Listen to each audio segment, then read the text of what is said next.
You guys want to see it, right? Okay, so kind of the first thing that we rolled out with you all that you saw was the 4. How many of you all like love the 4? Like, this is making it simple for me. This is making it easy. Because this is where I'm actually trying to simplify it down for you. And do you notice how like I kind of took everything that you could do in the trainer, everything, like when you start on your weight loss journey, when I started, it's like, okay, there's now a million different directions I could go. I open the trainer, I know what like the plan is, but I'm trying to like sort through all this stuff. Like, where should I start? Should I start with food? Should I start with nutrition? Should I start with exercising? How many of you guys are like this? You're like, man, you know?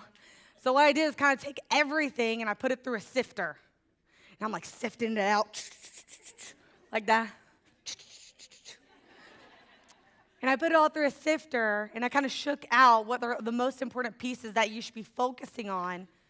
Because if you're trying to focus on everything, then we're really not focused on anything, right?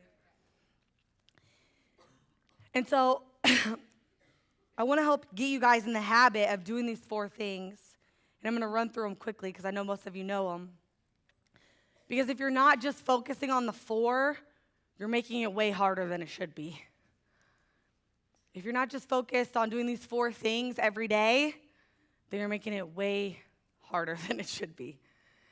And that's what I realized, because in my journey, I always try to like stop and like think like, okay, when I was in this spot, like what was I actually doing, right? What was the actual actions that I was taking at that time?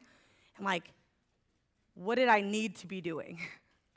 Because I remember feeling like swimming in it all. That's a lot of information. It's a lot of stuff to feel overwhelmed with. And so there's only 2 things that matter when you're a lady boss. 1, completing the 4, okay? For all of you guys. For those in coaching, we focus on momentum milestones. And that's all you should focus on in the day-to-day. Because you guys hear me say it all the time, we just need to focus on winning the day. I used to get so overwhelmed with thinking, I have to lose the 65 pounds, and it's going to take forever, and that's going to, my gosh, like there's so much to do between now and then, and I would get like overwhelmed. You guys ever get that way? You start thinking about it, and you're like, now I'm just overwhelmed myself. Got too much to do on my list. And so I really wanted to simplify it down. So the 4, state, substance, shape, and sparkle.